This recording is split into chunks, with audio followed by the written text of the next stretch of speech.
السلام علیکم، سیمش اسٹاک پہ آپ کو خوش آمدید۔ اگر آپ اس چینل پر نئے ہیں تو چینل کو سبسکرائب کرنا، ویڈیو کو لائک اور شیئر کرنا اور بیل آئیکن کو پریس کرنا مت بھولیں۔ تو چلے بڑھتے ہیں اپنے ناول سراف کی ایپیسوڈ 13 کی طرف۔ کیا تمہیں اپنے آپا پہ بھروسہ نہیں ہے؟ فاخرہ بیگم نے سنجیدگی سے کہا تھا۔ ہے آپا، لیکن سعدیہ بیگم کچھ اور کہتی کہ فاخرہ اس سے پہلے ہی بول اٹھی۔ تو بس فجر کی شادی آج ہی ہوگی۔ فاخرہ نے اپنا فیصلہ سنایا تھا اور سعدیہ بیگم چپ ہو گئی تھی۔ اس بات سے انجان کے پیچھے کوئی ان کی یہ ساری گفتگو سن رہا تھا۔ اخلاص کو آج اپنی ماں پر بہت غصہ آیا تھا اور افسوس بھی ہوا تھا، لیکن وہ کچھ بھی نہیں کر سکی، کیونکہ جس کو کرنا چاہیے تھا وہ تو اپنی عزت کی وجہ سے خاموش بیٹھی رہی۔ پریزنٹ شہریار کی گاڑی افندی ولا کے سامنے رکی تھی۔ اس کا دل عجیب طرح کی بے چینی کا شکار تھا۔ اس نے فجر کے ساتھ جو کیا اسے اس پر کوئی شرمندگی نہیں تھی، کیونکہ شہریار افندی کو کبھی اپنی کسی حرکت پر شرمندگی ہوتی ہی نہیں، لیکن پھر بھی اس کا دل بے چین تھا۔ وہ اپنے بیڈ پر لیٹا تھا، لیکن آنکھیں بند کرتے ہی اس کے سامنے وہی سنہری آنکھیں آ جاتی۔ نیند تو اس کی آنکھوں سے کوسوں دور تھی۔ آخر تنگ آ کر اس نے سلیپنگ پلز لیے تھے اور تھوڑی ہی دیر کے بعد نیند نے اسے اپنی آغوش میں لے لیا تھا۔ فجر کے اپارٹمنٹ میں اگر ہم اوپر فجر کے کمرے کا منظر دیکھیں تو وہ اسی کمرے کے بالکل درمیان میں ہی فجر کا وہی عروسی کامدار جوڑا نظر آئے گا جو اس نے کچھ دیر پہلے پہنا تھا، اور وہ اس طرح فرش پر پڑا تھا گویا کسی نے پھینکا ہو۔ فجر سادہ سے کپڑوں میں ملبوس جائے نماز پر بیٹھی تھی۔ اس کے ہاتھ دعا میں اٹھے ہوئے تھے۔ اللہ، میں نے اپنے دل میں کبھی بھی کسی کے لیے کچھ غلط نہیں رکھا، میری نیت ہمیشہ صاف رہتی، لیکن اللہ آج اس شخص سے مجھے شدید نفرت ہو رہی ہے، چاہ کر بھی خود کو اس کی نفرت سے روک نہیں پا رہی۔ میں کیا کروں کہ اس شخص نے صرف اپنی انا کی تسکین کے لیے میری زندگی برباد کر دی۔ اللہ، مجھے تیرے تمام بندوں میں سے اس ایک شخص سے شدید نفرت ہو رہی ہے، شدید نفرت۔ فجر بلک بلک کر رو رہی تھی۔ اس سب میں وہ پہلی بار روئی تھی اور پھر وہ اسی جگہ سو گئی تھی۔ کل کی رات بھی گزری تھی، کیونکہ وقت کا کام ہے گزرنا اور ایک نیا دن آنا تھا۔ اخلاص کا ارادہ 4 چھٹیوں کا تھا، لیکن صرف 2 چھٹیوں کے بعد آج وہ یونیورسٹی آئی تھی، کیونکہ اسے لگا اس کی آپی کی شادی ہونے والی تھی، لیکن نہیں، اس کی تو بولی لگی تھی۔ آج اس کا موڈ سخت خراب تھا۔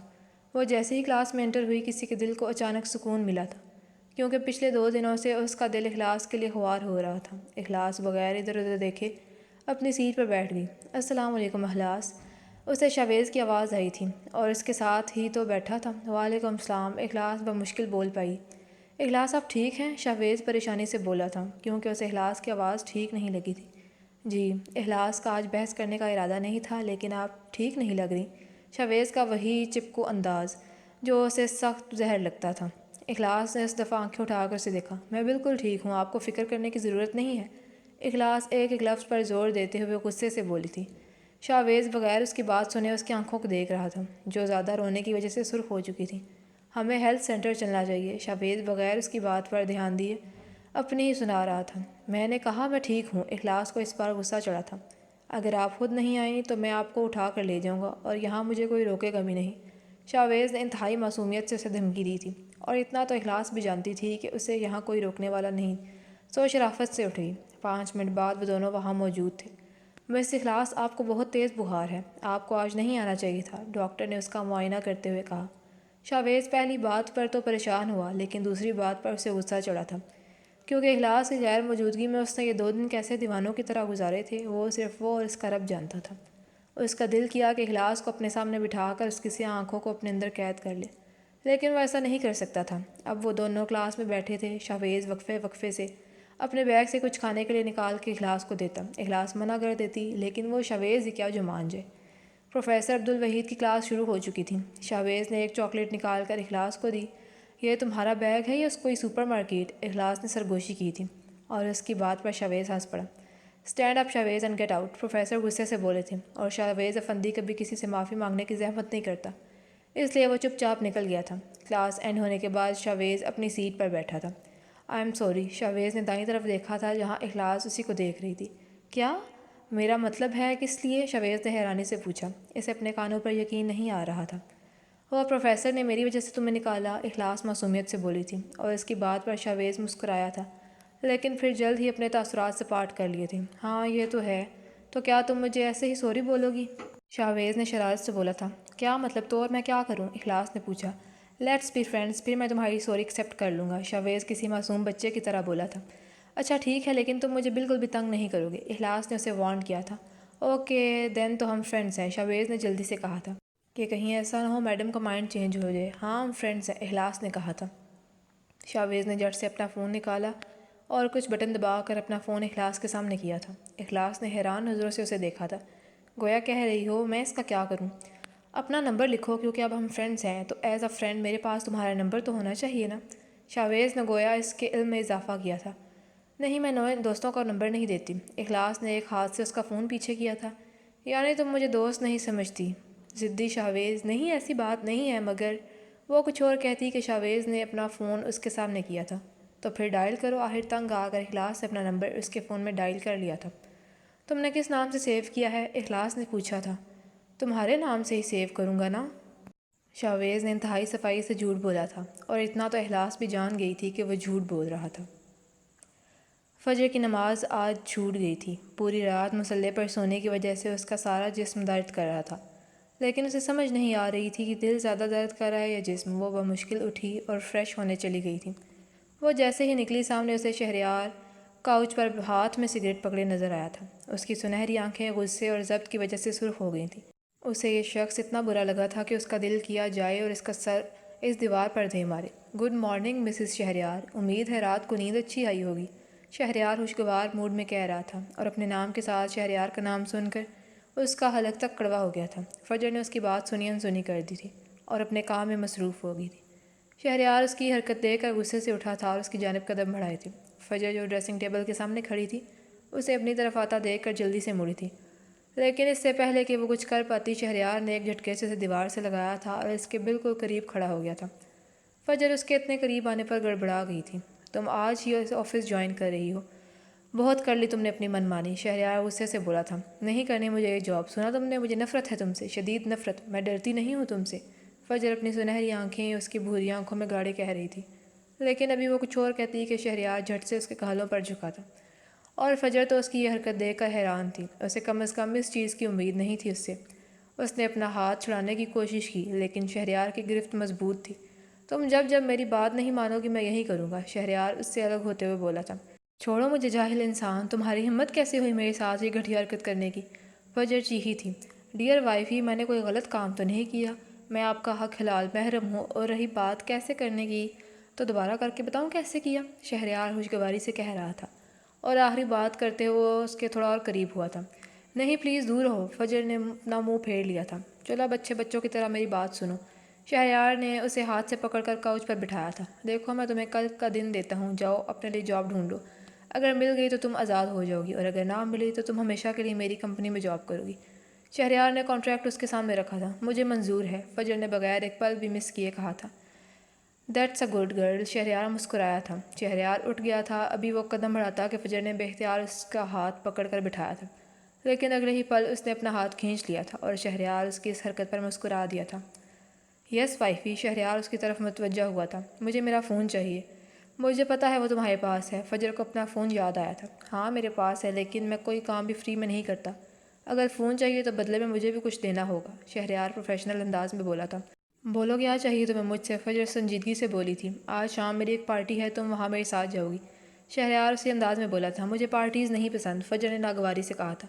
اوکے پھر اپنے فون کو بھول جاؤ، شہریار نے عام سے انداز میں کہا تھا۔ تم میری ہی چیز مجھے ہی دینے کے لیے مجھ سے معاوضہ مانگ رہے ہو، فجر نے میری پر زور دیا تھا۔ بالکل ڈیئر وائفی، میں آپ ہی کی چیز آپ کو دینے پر معاوضہ مانگ رہا ہوں، شہریار نے آپ کی پر زور دیا تھا، اور اس کی وائفی کہنے پر فجر کو ایک بار پھر آگ لگ گئی تھی۔ مجھے اس نام سے مت پکارا کرو، فجر غصے سے بولی تھی۔ شہریار نے اس کے کان کے قریب ہو کر کہا، کیا بلاؤں، فجر شہریار یا مسز شہریار؟ اس نے سرگوشی کی تھی۔ تم میرا نام ہی مت لو، بلکہ تم مجھے بلانے کی ضرورت ہی نہیں ہے، فجر غصے سے اس سے دور ہٹتے ہوئے بولی تھی۔ اوکے وائفی، پھر ملتے ہیں شام کو، اچھے سے تیار ہونا۔ وہ اٹھ گیا تھا اور کمرے سے باہر چلا گیا تھا۔ فجر نے سکھ کا سانس لیا تھا۔ اس کے جانے پر شہریار سیدھا فندی ولا گیا تھا۔ شہریار تم اتنی صبح کہاں سے آ گئے ہو؟ حلیمہ نے تشویش سے پوچھا تھا۔ بس مما ایک کام تھا، شہریار نے نارمل انداز میں کہا۔ فجر کے بارے میں اس نے صرف اویس کو بتایا تھا اور کسی کو بتانے کا ارادہ نہیں رکھتا تھا۔ شہریار میں چاہتی ہوں تم شادی کر لو، حلیمہ بیگم نے اپنی خواہش کا اظہار کیا تھا۔ ان کی بات سن کر شہریار کو بے اختیار اس سنہری آنکھوں والی پری یاد آئی تھی۔ ٹھیک ہے مما، کر لوں گا شادی، شہریار نے بے نیازی سے کہا تھا، اور اس کے جواب پر حلیمہ بیگم حیران ہوئی تھیں، کیونکہ وہ جب بھی اس سے شادی کا کہتی تھیں تو وہ بات ٹال دیتا تھا۔ کیا تمہیں کوئی لڑکی پسند ہے؟ حلیمہ بیگم نے سرسری سا پوچھا تھا، اور ان کی اس بات پر شہریار کا قہقہ پورے ہال میں گونجا تھا۔ ماما کیا آپ کو واقعی لگتا ہے کہ شہریار افندی کو اپنے سامنے کوئی جھکا سکتا ہے؟ شہریار نے مصنوعی حیرت سے کہا تھا۔ محبت تو جھکنے کا نام نہیں ہے شہریار، بلکہ یہ تو واحد ایسا جذبہ ہے جو ادھوری زندگی کو خوبصورت بناتا ہے، لیکن اگر حلال ہو، اور اگر حرام ہو تو یہ بے سکونی کے سوا کچھ بھی نہیں ہے۔ حلیمہ نے اس کو سمجھانے والے انداز میں کہا تھا۔ اسے اپنے بیٹے کی سوچ پر افسوس ہوا تھا۔ لیکن ماما میری زندگی پرفیکٹ ہے، مجھے نہیں ضرورت کسی کی محبت کی، شہریار نے مغرور انداز میں کہا تھا۔ نہیں، تم غلط ہو، اس دنیا میں کسی کی زندگی پرفیکٹ نہیں ہے، کیونکہ یہ دنیا پرفیکشن کی جگہ ہی نہیں ہے۔ تمہیں بھی کہیں نہ کہیں کبھی نہ کبھی کسی چیز کی ضرورت ہوگی۔ حلیمہ نے اسے زندگی کی حقیقت بتائی تھی۔ لیکن وہ تو اندھا تھا، اس کی آنکھوں پر تو دنیا کی محبت کی پٹی بندھی ہوئی تھی، اور اندھے کو اگر پھول دکھاؤ یا ملکہ، وہ جائے گا اسی طرف جس طرف اس کا دل کرے گا۔ مجھے کبھی کسی کی ضرورت نہیں پڑے گی ماما، آپ دیکھ لیجئے گا۔ شہریار یہ کہہ کر رکا نہیں تھا، بلکہ آگے بڑھ گیا تھا، اور پیچھے حلیمہ بیگم افسوس کے سوا کچھ نہ کر سکی۔ اخلاص مغرب کی نماز پڑھ کر اٹھی تھی کہ دفعتاً اس کے فون کی گھنٹی بجی تھی۔ اس نے آگے بڑھ کر بیڈ پر پڑے فون کو اٹھایا، لیکن یہ کوئی غیر شناسا نمبر تھا۔ اس نے فجر کا خیال آتے ہی اٹھا لیا تھا۔ السلام علیکم، اخلاص نے ایک امید کے ساتھ سلام کیا تھا۔ وعلیکم السلام، دوسری جانب سے خلاف توقع ایک مردانہ آواز ابھری تھی۔ کون بات کر رہے ہیں؟ اخلاص کا موڈ اچانک ایک دم خراب ہوا تھا۔ ارے آپ نے مجھے پہچانا نہیں؟ دوسری جانب سے خوشگوار لہجے میں بات کی گئی تھی۔ نہیں پہچانا، تبھی تو پوچھا ہے۔ اخلاص کو اب غصہ چڑھا تھا۔ اسے سخت چڑ تھی ایسے لڑکوں سے جو خود کال کر کے خود ہی پوچھتے ہیں کہ وہ کون ہے۔ ذرا سوچے کہ وہ بھی کچھ اور کہتا کہ اخلاص نے کال کاٹ دی تھی۔ اس نے فون رکھا ہی تھا کہ پھر بجنے لگا ایک اور غیر شناسا نمبر۔ اس نے غصے سے کال کنیکٹ کر لی تھی۔ کہا نا میں نہیں جانتی آپ کو، پھر کیوں بار بار کال کر کے مجھے پریشان کر رہے ہیں؟ اخلاص پھٹ پڑی تھی۔ ہیلو اخلاص، میں شاویز بات کر رہا ہوں۔ لگتا ہے تمہیں کوئی غلط فہمی ہوئی ہے، میں نے تو پہلی بار کال کی ہے۔ شاویز نے ناسمجھی سے اپنی صفائی دی تھی۔ اوہ مجھے لگا کوئی اور ہے، ایم سوری، اخلاص نے نارمل ہوتے ہوئے کہا تھا۔ اٹس اوکے، آپ کی طبیعت اب کیسی ہے؟ شاویز نرمی سے بول رہا تھا۔ ٹھیک ہے، دو لفظی جواب آیا تھا۔ لیکن آپ کی آواز تو کچھ اور ہی بتا رہی ہے۔ کیا آپ نے دوائی لی ہے؟ شاویز فکر مندی سے کہہ رہا تھا، اور اس کے اس طرح سے کہنے پر اخلاص کے حلق میں آنسوؤں کا گولا اٹکا تھا، کیونکہ اس طرح اس کا خیال فجر رکھتی تھی۔ نہیں میں ٹھیک ہوں، آپ کو فکر کرنے کی ضرورت نہیں ہے۔ اخلاص کی آواز آخر میں بھیگ گئی تھی۔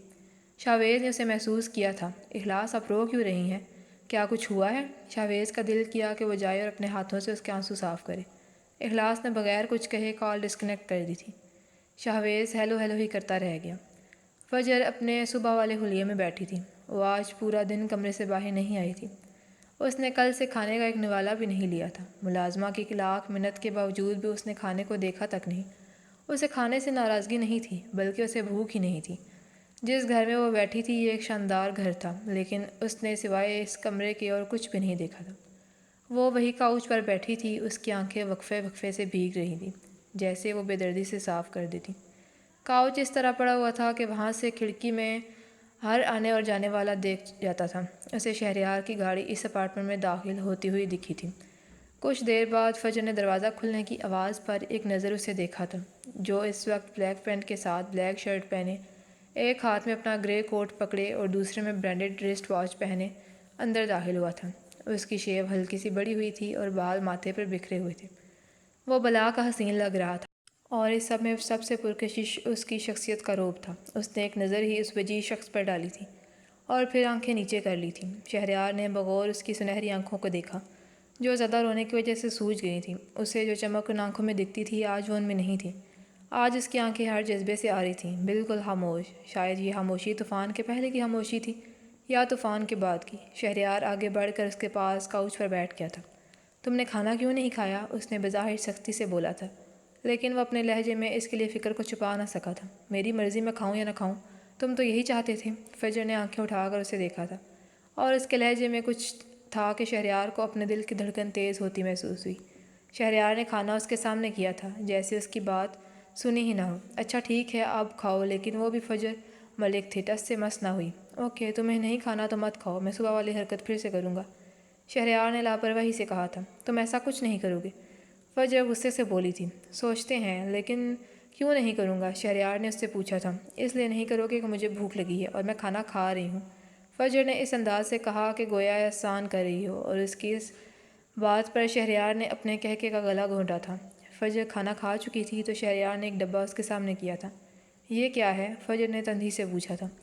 میرے خیال میں وائی فائی صبح ہم نے ایک ڈیل کی تھی، شہریار نے اسے یاد دلایا تھا، جو میں نے منظور نہیں کی تھی۔ فجر نے بھی اس کی معلومات میں اضافہ کیا تھا۔ کیا آپ کو اب بھی لگتا ہے کہ وائی فائی کہ آپ کا اپنے آپ پر اختیار ہے؟ شہریار اس کے قریب ہوتے ہوئے بولا تھا۔ تم میرے ساتھ زبردستی نہیں کر سکتے، فجر پیچھے ہوتے ہوئے بولی تھی۔ تمہارے پاس صرف آدھا گھنٹہ ہے، شہریار اس سے دور ہوتے ہوئے بولا تھا، اور اس کا لہجہ پھر کل رات والا ہو گیا تھا۔ وہ کمرے سے نکل گیا تھا اور فجر کو اپنا آپ پہلی بار اتنا بے بس محسوس ہوا تھا۔ اس نے بے دلی سے شہریار کا دیا ہوا ڈبہ کھولا تھا، لیکن اگلے ہی پل اس کا دماغ بھگ سے اڑ گیا تھا، کیونکہ اس میں بلیک کلر کا منی اسکرٹ تھا۔ اسے غصہ تو بہت آیا تھا، لیکن وہ جانتی تھی شہریار کچھ بھی کر کے اسے یہ ڈریس پہننے پر مجبور کر ہی دے گا۔ اس لیے اس نے چپ چاپ ڈبہ بند کر دیا تھا، اور ڈریس چینج کر کے اس کے اوپر بلیک عبایا پہنے اور بلیک اسٹالر سے نقاب کیے وہ کمرے سے باہر نکلی تھی۔ شہریار کی نظر اس پر پڑی تو وہ نظر ہٹانا بھول گیا تھا، کیونکہ اسے وہ اس وقت کسی شہزادی سے کم نہیں لگی تھی۔ شہریار خاموشی سے گاڑی میں بیٹھ گیا تھا۔ فجر نے گاڑی کا پچھلا دروازہ کھولا تھا۔ وائی فائی، لگتا ہے آپ کو مجھے ہر چیز سکھانی پڑے گی۔ آگے بیٹھیں وائی فائی، شہریار نے اسے آگے بیٹھنے کا اشارہ کیا تھا۔ فجر بحث کا ارادہ ترک کر کے آگے بیٹھ گئی تھی۔ پورا رستہ خاموشی سے گزرا تھا۔ شہریار نے گاڑی ایک عالیشان عمارت کے سامنے روکی تھی۔ میوزک کی تیز آواز باہر تک سنائی دے رہی تھی۔ وہ اتنی تیز تھی کہ کان کے پردے پھٹ جائیں، لیکن بہروں کو کیا خبر ہوتی ہے۔ وہ دونوں جیسے ہی اندر داخل ہوئے، سارے لوگ ان کی طرف متوجہ ہو گئے تھے، کیونکہ ایسا پہلی بار تھا کہ شہریار اپنے ساتھ کسی لڑکی کو لایا تھا۔ تم اب اپنا عبایا نکال سکتی ہو، شہریار نے اس کے کان کے قریب جھکتے ہوئے کہا تھا۔ اور تمہیں یہ کس نے کہا کہ میں عبایا نکالوں گی؟ فجر دو ٹوک انداز میں بولی تھی۔ You have to pay for it, Shahryar نے غصے سے اس کے کان میں سرگوشی کی تھی اور آگے بڑھ گیا۔ وہ وہاں موجود گیس سے مل رہا تھا۔ فجر نے نظریں گھما کر دیکھا تو وہاں موجود ہر لڑکی نے ویسے ہی منی اسکرٹ پہنی تھی جیسے شہریار نے اسے پہننے کے لیے دی تھی۔ ویٹرز ہارڈ اور سافٹ ڈرنک سرو کر رہے تھے۔ اپنے وہاں موجود ہر شخص کے ہاتھ میں شراب کی گلاس پکڑی دیکھی تھی۔ شہریار اس سے کچھ فاصلے پر کھڑا کسی سے بات کرنے میں مصروف تھا۔ وہ سب تو جیسے شہریار کی آمد کے منتظر تھے۔ لڑکیاں مکھیوں کی طرح اس پر جپٹی تھیں۔ کچھ دیر بعد وہ فجر کے قریب آیا تھا، جو حیرانی سے یہ ساری بے حیائی دیکھے جا رہی تھی۔ وہ اپنے عبائے میں بالکل بھی ڈسکمفرٹ فیل نہیں کر رہی تھی، کیونکہ اس نے لوگوں کو خوش کرنے کا کام سالوں پہلے چھوڑ دیا تھا۔ ہائی ڈارلنگ، ہو از شی؟ شوبز کی دنیا کے مصنوعی لوگ، سارا نے ناگواری سے فجر کو دیکھتے ہوئے پوچھا تھا۔ میٹ فجر، شی از مائی پی اے، شہریار نے فجر کا تعارف کروایا تھا، اور فجر تو پی اے پر حیران رہ گئی تھی۔ اسے دکھ ہوا تھا۔ دکھ اسے اس وجہ سے نہیں ہوا تھا کہ اس نے تارا کے سامنے اس کا تعارف اس طرح کروایا تھا۔ دکھ تو اسے اس بات کا ہوا تھا کہ وہ شہریار کے لیے محض ایک کھلونا تھی، اگرچہ اسے شہریار سے نفرت تھی، لیکن تھا تو وہ اس کا محرم۔ لیکن نہیں، اس نے تو فجر سے شادی محض اپنی انا کی تسکین کے لیے کی تھی۔ وہ تو اسے اپنا پابند بنانا چاہتا تھا، تو پھر اسے حیرانی کیوں ہو رہی تھی؟ فجر نے خود کو نارمل کرتے ہوئے آنکھیں اٹھائی تھیں۔ ہائی، مائی نیم از تارا، تارا نے اپنا تعارف کروایا تھا۔ ہیلو، آئی ایم فجر ملک، اس نے ملک پر زور دیا تھا۔ شہریار تارا کے ساتھ آگے بڑھ گیا تھا۔ پیچھے فجر نے ویٹر سے سافٹ ڈرنک کی گلاس لی تھی۔ شہریار اگرچہ اس سے دور کھڑا تھا، لیکن وہ اس کی ہر حرکت کو نوٹ کر رہا تھا۔ فجر کو اپنے چہرے پر کسی کی نظروں کی تپش محسوس ہوئی تھی۔ اس نے اوپر دیکھا تو ایک پل کے لیے وہ بھوری اور سنہری آنکھیں ملی تھیں، لیکن یہ بس ایک لمحہ تھا، کیونکہ کوئی ان دونوں کے درمیان کھڑا ہوا تھا۔ فجر شہریار کی توجہ ہٹتے دیکھ کر جلدی سے لاؤنج میں آئی تھی، کیونکہ اسے باہر گھٹن محسوس ہو رہی تھی۔ فنکشن لان میں تھا، اس لیے یہاں زیادہ لوگ نہیں تھے۔ وہ ٹیرس کی طرف بڑھی تھی، کیونکہ اسے اس وقت مکمل تنہائی چاہیے تھی، اور وہاں پہنچ کر اس نے بے اختیار شکر کے کلمات ادا کیے تھے، کیونکہ ٹیرس بالکل خالی تھا۔ وہ آگے بڑھ کر وہاں پر رکھی ایک کرسی پر بیٹھ گئی تھی۔ شہریار نے پورا لان اسے دیکھ لیا تھا، لیکن وہ اسے کہیں نظر نہیں آئی۔ وہ پریشانی سے لاؤنج کی طرف بڑھا ہی تھا کہ کسی کی آواز نے اس کے قدم روک لیے تھے۔ مسٹر شہریار، وہ کوئی ڈائریکٹر تھا۔ شہریار ان کی طرف مڑا تھا۔ میں نے سنا ہے آپ کی نیو سانگ آ رہی ہے، دانیال نے خوش دلی سے پوچھا تھا۔ دراصل میری نیو مووی آ رہی ہے، اگر آپ چاہیں تو میں اس میں آپ کے سانگ لا سکتا ہوں۔ شہریار بہت سکون سے ان کی بات سن رہا تھا۔ کیا آپ کو واقعی لگتا ہے کہ میرے سانگ آپ کی مووی کے محتاج ہیں؟ شہریار نے طنزیہ مسکراہٹ کے ساتھ کہا تھا۔ میرا وہ مطلب نہیں تھا، ڈائریکٹر کچھ اور کہتا کہ شہریار نے ان کی بات کاٹ لی تھی۔ We will talk about it some other time, Shehryar یہ کہتے ہوئے لاؤنج میں داخل ہوا تھا۔ فجر اسے یہاں بھی کہیں نہیں دکھی تھی۔ اس نے بے اختیار اپنی پیشانی مسلی تھی۔ کہاں چلی گئی یہ لڑکی؟ اس کے قدم اب ٹیرس کی جانب اٹھ رہے تھے۔ فجر آنکھیں بند کر کے بیٹھی ہوئی تھی کہ اچانک اسے اپنے ہاتھ پر کسی کے لمس کی تپش محسوس ہوئی تھی۔ اس نے جلدی سے اپنی آنکھیں کھولی تھیں۔ اس کے سامنے نعمان چہرے پر شریر مسکراہٹ سجائے کھڑا تھا۔ کون ہو تم؟ فجر ہڑبڑاتے ہوئے سیدھی ہوئی تھی۔ ارے تم ڈر کیوں رہی ہو؟ ادھر آؤ میرے پاس، نعمان نے اس کا ہاتھ پکڑ کر اسے اپنے قریب کیا تھا۔ فجر کو اس وقت وہ نشے میں لگا تھا۔ چٹاک، چھوڑو مجھے، فجر اس کی گرفت سے خود کو چھڑانے کی کوشش کرتے ہوئے بولی تھی۔ تمہاری ہمت کیسی ہوئی مجھے تھپڑ مارنے کی؟ اس نے غصے سے فجر کو اپنی جانب کھینچا تھا۔ چھوڑو مجھے، پلیز جانے دو، میرے ساتھ ایسا مت کرو۔ فجر اب اس کی منت کر رہی تھی۔ ایسے کیسے جانے دوں؟ تم تو میری مچھلی ہو۔ نعمان اس پر جھکنے ہی لگا تھا کہ ٹیرس کا دروازہ کھلا تھا۔ شہریار اس منظر کو دیکھ کر غصے سے نعمان کی طرف بڑھا تھا۔ اس نے نعمان کو اس سے دور کیا اور اب وہ دیوانہ وار سے مار رہا تھا۔ فجر شکستہ سا زمین پر بیٹھ گئی تھی۔ شہریار اسے دیکھ کر پریشانی سے اس کے قریب آیا تھا۔ وہ اس کے ساتھ بیٹھ گیا تھا۔ فجر کیا آپ ٹھیک ہیں؟ شہریار نے اپنا ہاتھ اس کے ہاتھ پر رکھا تھا۔ فجر نے آنکھیں اٹھا کر اسے دیکھا تھا۔ دور ہٹو مجھ سے، مجھے پتہ ہے یہ سب تم نے کیا ہے، تم سب ایک جیسے ہو۔ فجر اس کا ہاتھ ہٹاتے ہوئے اس سے دور ہوتے ہوئے بولی تھی۔ فجر یہ میں نے نہیں کیا۔ شہریار اسے صفائی دے رہا تھا۔ اسے خود بھی معلوم نہیں تھا کہ وہ اسے صفائی کیوں دے رہا ہے، لیکن اس کی صفائی سن ہی کون رہا تھا۔ فجر ٹیرس سے نیچے آئی اور سیدھا باہر نکل گئی تھی۔ شہریار بھی اس کے پیچھے آیا تھا اور اس نے زبردستی فجر کو گاڑی میں بٹھایا تھا اور اسے اپنے اپارٹمنٹ میں لے آیا تھا۔ فجر تیزی سے گاڑی سے نکلی تھی اور سیدھا اپنے کمرے میں چلی گئی تھی۔ شہریار ابھی اس کے پیچھے روم میں آیا تھا۔ فجر اس کے دیے ہوئے ڈبے کو کھول رہی تھی۔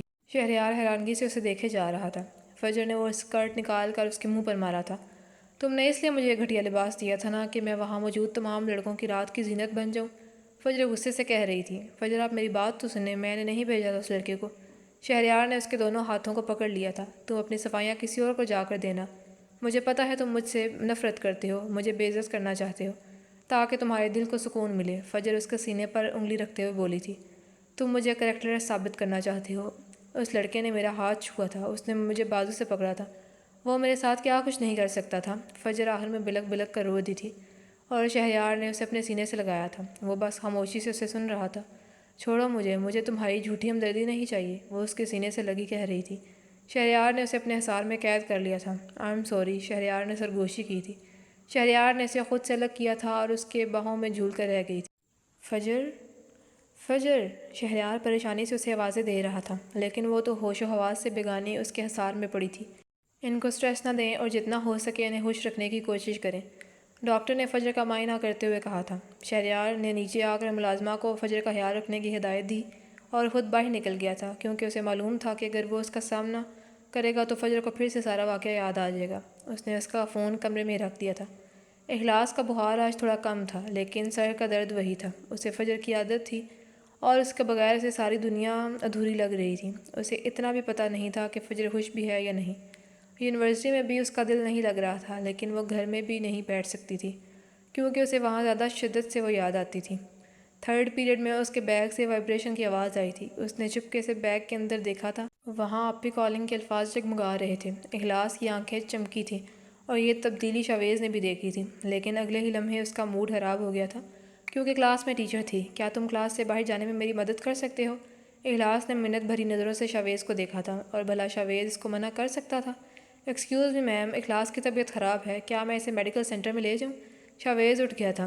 واٹ ہیپنڈ اخلاص برائٹ اسٹوڈنٹ تھی، اس لیے وہ ساری ٹیچرز کی گڈ بکس میں تھی۔ اخلاص نے اکاس بھری نظر سے شاویز کو دیکھا تھا کہ کیا کہوں میم، ان کو بخار ہے، شاویز نے اس کی نظروں کا مطلب سمجھتے ہوئے کہا تھا۔ اخلاص اور شاویز دونوں کلاس سے نکل گئے تھے۔ اخلاص نے فجر کو کال بیک کی تھی اور شاویز تھوڑا فاصلے پر کھڑا ہو گیا تھا، یہاں سے وہ اس کی باتیں تو سن نہیں سکتا تھا، البتہ اخلاص کے چہرے کے بدلتے رنگ اس کی آنکھوں میں صاف ظاہر تھے۔ السلام علیکم آپی، آپ ٹھیک ہیں؟ اخلاص نے کال کنیکٹ ہوتے ہی نرمی سے سلام کیا تھا۔ وعلیکم السلام گڑیا، میں ٹھیک ہوں، تم بتاؤ تم کیسی ہو، امی کیسی ہیں؟ فجر نے نارمل انداز میں کہا تھا۔ میں بھی ٹھیک ہوں آپی، آپ کہاں ہیں آپی، آپ خوش تو ہیں نا؟ اخلاص کی آنکھیں بھیگ گئی تھیں۔ شاویز بہت شوق سے یہ سارا منظر دیکھ رہا تھا۔ اسے تجسس ہوا تھا کہ آخر یہ ہے کون جس نے ایک فون کیا اور اس کی آنکھوں کی چمک لٹا دی۔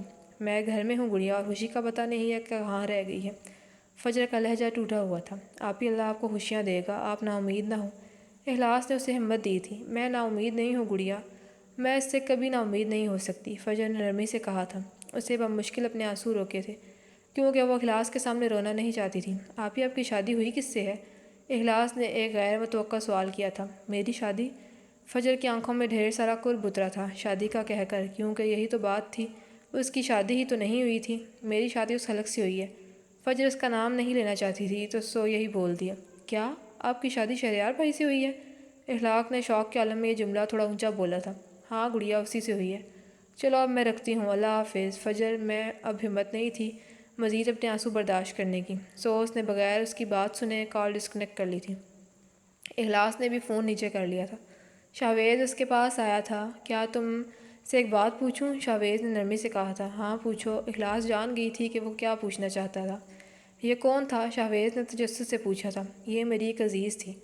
اخلاص نے بہت محبت سے اس کا نام کہا تھا اور شاویز بغیر کچھ کہے اس کے ساتھ آگے بڑھ گیا تھا۔ حسان اپنے آفس میں بیٹھا تھا۔ اشرف، اس نے میری بہن کو اٹھوایا ہے، تم بھی اس کی کوئی کمزوری ڈھونڈو۔ حسان ہر بار کی طرح اس بار بھی غصے میں تھا۔ سر، وہ آج کل اپنی پی اے کے ساتھ زیادہ رہتا ہے۔